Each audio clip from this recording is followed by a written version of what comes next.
अस्सलाम वालेकुम व्यूअर्स, उम्मीद करता हूं आप खैरियत से होंगे।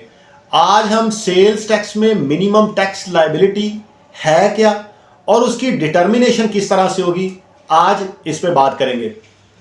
अगर एक रजिस्टर्ड पर्सन सेल्स टैक्स की return within due date file नहीं करता तो जो ऑफिसर इनलैंड रेवेन्यू है, असिस्टेंट कमिश्नर जो है, वो नोटिस कन्फर्म करेगा कि भाई आपने अपना रिटर्न फाइल नहीं किया और उसमें एक टाइम फ्रेम दे दिया जाएगा 15 दिन का कि भाई आप इस 15 दिन के अंदर अंदर अपना रिटर्न फाइल कर लें। अगर तो वो रिटर्न विद इन 15 डेज अपना सेल्स टैक्स का फाइल कर लेता है तो फिर वो जो नोटिस है वो खत्म हो जाएगा। लेकिन इसके पैरेलल अदरवाइज की बात की गई है कि अगर वो रिटर्न फाइल नहीं करता तो इस सूरत में वो मिनिमम टैक्स लायबिलिटी जो उसको डिटरमिन करेगा और ऑर्डर पास कर देगा। और इसमें भी एक सहूलत दी गई है कि अगर ऑर्डर पास कर दिया जाता है, मिनिमम टैक्स लायबिलिटी का ऑर्डर पास हो जाता है, असेसमेंट ऑर्डर पास हो जाता है, तो इस सूरत में विद इन 1 मंथ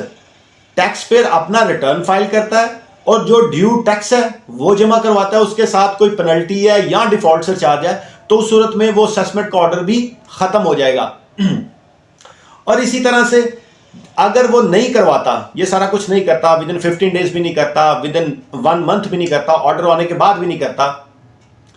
तो इस सूरत में सेक्शन 48 की जो रिकवरी की प्रोसीडिंग है, फिर उनके पास ये इख्तियार है कि वो सेक्शन 48 के तहत उससे वो टैक्स रिकवर कर सकते हैं। अब ये लायबिलिटी जो मिनिमम लायबिलिटी है, अगर ये पूरी हो जाती है लेकिन इसके साथ साथ कोई अगर ऑडिट की बात है या अदरवाइज कोई और नोटिस है तो वो खत्म नहीं होंगे, वो उनकी अलग से प्रोसीडिंग होगी। ये तो थी कि अगर आपने अपना रिटर्न फाइल नहीं किया, ऑफिसर ने आपको नोटिस किया है, नोटिस पे आपने return with in 15 days file कर दी है या फाइल नहीं की तो ऑर्डर पास हो गया और उसके विद इन 1 मंथ आपने उस ऑर्डर के अगेंस्ट रिटर्न फाइल कर दिया है और उसके साथ उसका टैक्स जमा करवा दिया है। अब ये डिटर्मिनेशन जो होगी वो किस तरह से होगी? पहले तो हमने सिर्फ ये बात की कि आपने रिटर्न फाइल नहीं की, अगर कर दी है इतने दिनों में कर दी है, और डिटर्मिनेशन जो है वो किस तरह से करेगा? तो ऑफिसर आपकी पिछली 12 रिटर्न्स जो है ना उसमें देखेगा कि जिसमें हाईएस्ट आपने सेल्स टैक्स पे किया है उसको बेस बनाएगा और उसी मंथ में आपसे कंफर्म करेगा कि भाई आपका ये मिनिमम टैक्स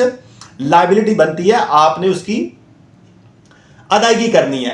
और इसी तरह से अगर आपकी सारी की सारी पिछली 12 रिटर्न्स नील की हैं, आपने कोई डाटा, कोई सेल्स टैक्स जमा नहीं करवाया, तो इस सूरत में वो आपकी इनकम टैक्स की रिटर्न पकड़ेंगे पिछले साल की और उसमें आपकी टोटल सेल्स जो है, टर्नओवर जो है, उसको एवरेज करेंगे पर मंथ के हिसाब से। तो उसमें देखेंगे कि भाई आपका इस मंथ में जिस पीरियड को, जिस टैक्स पीरियड को, जिस मंथ को ऑफिसर ने आपको कंफर्म किया कि भाई आपने अपना रिटर्न नहीं फाइल किया और हमने आपकी टैक्स लायबिलिटी जो मिनिमम टैक्स लायबिलिटी है उसको डिटरमिन करना है, तो वो सेल पकड़ी जाएगी इनकम टैक्स की, उसका एवरेज किया जाएगा और जो टैक्स बनेगा 1 मंथ का वो मिनिमम टैक्स लायबिलिटी उस माह की हो जाएगी। इसके अलावा और भी उन्होंने वेज बता दिए, डिटर्मिनेशन के तरीके बता दिए कि भाई उस पर्सन की कारोबार का वॉल्यूम क्या है, उसकी बिजनेस की नेचर क्या है, उसके पास नंबर ऑफ एम्प्लॉयज कितने हैं, उसकी प्रोडक्शन की कैपेसिटी कितनी है, उसका इलेक्ट्रिसिटी का बिल कितना है, उसके यूनिट्स कितने कंज्यूम हुए हैं,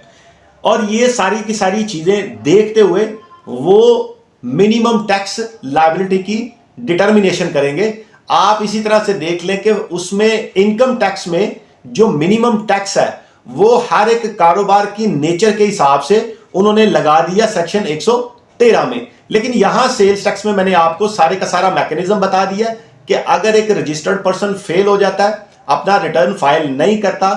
तो उस सूरत में उस पर कितना टैक्स, मिनिमम टैक्स उसने अदा करना है। तो अल्लाह करीम मौला हुसैन के सदके आपके लिए और मेरे लिए आसानियां पैदा करें। जज़ाकल्लाह।